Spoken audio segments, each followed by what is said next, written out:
Prajapati junior show. Shivansh Shukla ji हमारे सामने hot seat पर आ गए हैं फॉस्टर सिंगर फर्स्ट खेलने के बाद, और जैसे ही ये पहुंचे थोड़े से भावुक हो गए थे ये आंसू आंसू पोंछने के बाद। अब ये ठीक है। Yes sir. ये सिवनी मध्य प्रदेश से हैं। तो बहुत बहुत स्वागत है आपका एक बार फिर। शिवांश, तालियां बज जाए इनके लिए जोरदार। ऑलराइट, तो शिवांश, यस सर। ये आपका नाम जो है हमने पहली दफे सुना है और बहुत सुंदर नाम है। इसका अर्थ बताएंगे आप, क्या होता है? सर एक्चुअली मतलब जो लॉर्ड शिवा हैं उनकी तीसरी आंख को शिवाक्ष कहते हैं, मतलब शिव का आंख शिवाक्ष। क्या बात कर रहे हैं? Yes sir. Seriously? Yes sir. Shivaksh, हाँ, यहीं पर तिलक लगाया जाता है, आपको मालूम है ना? अच्छा, कंपेनियन के रूप में किसे लाए आप? सर मेरे भैया आए हैं, बड़े भैया। अच्छा भाई साहब, प्रणाम करता हूँ आपको। और आपका शुभ नाम? रुद्राक्ष शुक्ला। रुद्राक्ष। रुद्राक्ष समझ में आता है, वो पहनते हैं ना रुद्राक्ष। Yes sir. शुभ माना जाता है। यस सर, पहना हूँ मैं। आपने पहना है? Yes sir. अच्छा, भाई साहब को आपने कलेजे से लगा के रखा हुआ है। Yes sir. क्या बात है, वाह। तो इनके बारे में कुछ फिर आप बताएंगे, रुद्राक्ष जी के बारे में? सर मेरे भैया मतलब पढ़ाई को लेके बहुत सिंसियर रहते हैं और मुझे पढ़ाते भी हैं कई बार। मतलब केबीसी की तैयारी भी उन्होंने ही कराई है थोड़ी बहुत। और मतलब कुछ भी छोटी से छोटी बात अगर गलत होती तो मुझे समझाते हैं और कभी कभी डांट भी देते हैं, लड़ाई भी हो जाती है। हाँ, हो जाती है, होनी चाहिए, भाइयों में अक्सर हो जाती है। ओके, तो इनके बारे में आपको क्या रचना है? मतलब बिल्कुल बहुत चुलबुला है और बहुत शरारती है, पूरे घर की नाक में दम करके रखता है।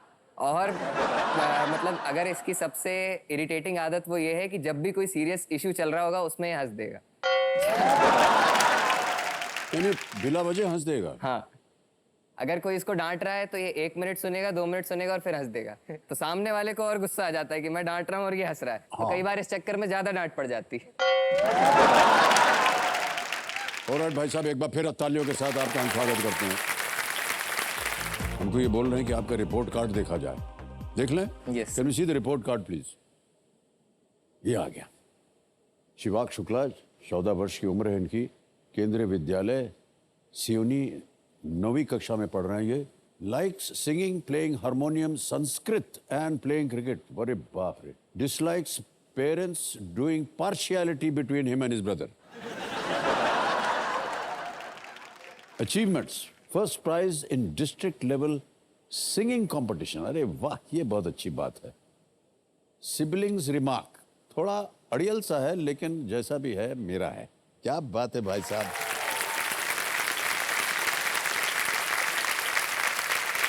शिवाश जी, बहुत सारी अच्छी अच्छी खूबियां हैं आप में।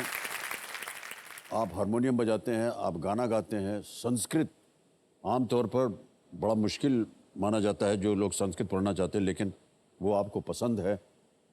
अच्छा शिवाक्ष, हमने जो आपकी रिपोर्ट कार्ड थी ना, उसमें हमने थोड़ा सा ताज्जुब हुआ था हमें कि आप को संस्कृत अच्छी लगती। Yes sir. और उसकी विद्या प्राप्त करते हैं, पढ़ते हैं उसको संस्कृत? यस सर, स्कूल में मतलब हिंदी और संस्कृत में चॉइस रहती है 9th में, तो मैंने संस्कृत लिया हूँ। क्यों आपने संस्कृत लिया? सर एक्चुअली घर में पूजा पाठ होती थी तो पापा जी मंत्र पढ़ते हैं और दादी भी पढ़ती थी, तो मुझे थोड़ी रुचि हुई। बहुत कम बच्चे होते हैं जो कि संस्कृत पढ़ना चाहते हैं, है कि नहीं? और ये बहुत अच्छी आदत है आपकी। सर अगर आप इजाजत दे तो मैं एक श्लोक सुनाऊं संस्कृत? हाँ बिल्कुल, सुनाइए श्लोक।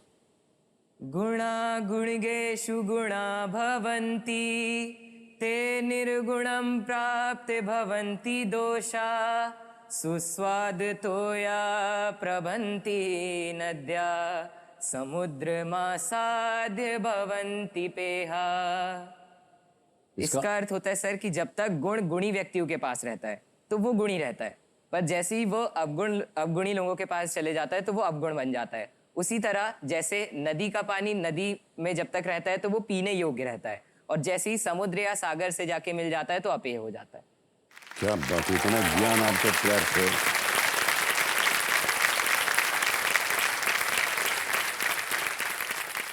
बाबूजी एक पढ़ाते थे हमको, और उसका वजह कुछ और होती थी, लेकिन अभी तक हमको याद है। वो सुनेंगे? यस सर, बिल्कुल। कि सूर्योदय चास्तमय चशायनम, जहाति लक्ष्मी रपि चक्रवर्ती नम। सूर्योदय च अस्तमय च शायिनम। सूर्य उदय होने के बाद और अस्त होने के पहले जो इंसान सोता है, जहाती लक्ष्मी रपि चक्रवर्ती नम, उसकी लक्ष्मी जो है चली जाती है, चाहे वो चक्रवर्ती राजा ही क्यों ना हो। अब सुन लीजिए कि क्यों बाबूजी हमको बोला करते थे ये। क्योंकि दोनों समय पे हम सोते ही रहते थे। ये पुरानी कथाएं हैं, संस्कृत के श्लोक है। ओके, आ गया है 12वां प्रश्न। 12वां प्रश्न 12,50,000 पॉइंट। शिवाक्षी आपकी स्क्रीन के ऊपर ये रहा।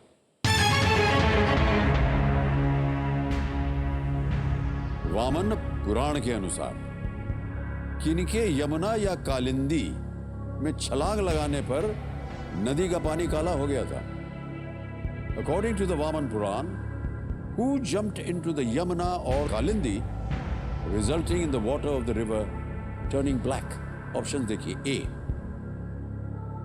भगवान शिव या लॉर्ड शिव। B, तक्षक नाग। C,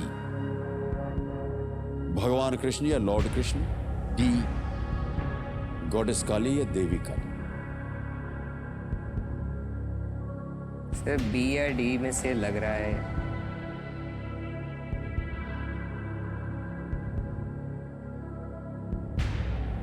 तक्षक नाग गॉडेस काली।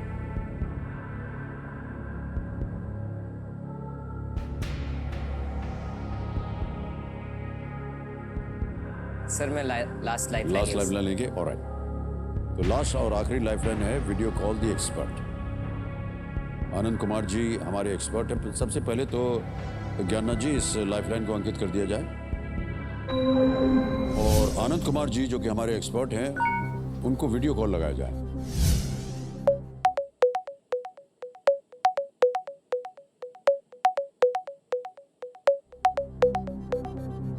आनंद कुमार जी प्रणाम एक बार फिर, और स्वागत आपका हमारे कार्यक्रम में। जी नमस्कार नमस्कार। आनंद कुमार जी, शिवाक्ष जी जो कि हॉट सीट पर बैठे थे, जी वो एक प्रश्न का उत्तर मांग रहे हैं आपसे। जी वो अपनी आवाज में एक प्रश्न पढ़ेंगे और उसके 4 विकल्प हैं, आपको बताना है। जी मिलेंगे अब आपको 60 सेकंड, ठीक है? तो अगली आवाज जो है वो शिवाक्ष की है। शिवाक्ष आपका समय शुरू होता है। आप वामन पुराण के अनुसार किनके यमुना या कालिंदी में छलांग लगाने पर नदी का पानी काला हो गया था? ए भगवान शिव, बी तक्षक नाग, सी भगवान कृष्ण या डी देवी काली। हमारी जितनी जानकारी है उसके अनुसार भाई ए होना चाहिए। देखिए क्या करेंगे भाई साहब? सर जाएंगे अनंत कुमार जी के साथ। ऑलराइट, बोलिए क्या करें? Yes sir, please lock option A भगवान शिव। ए भगवान शिव पे ए ताला लगाया जाए। अनंत कुमार जी, आप श्योर थे कि ये होना चाहिए? लगभग थे सर, पक्का नहीं थे। पक्का नहीं? कितने प्रतिशत? आधे आधे। अरे बाप रे। मान्यवर एक बात बताएं आपको, जी जो आधा सही था वही सही निकला।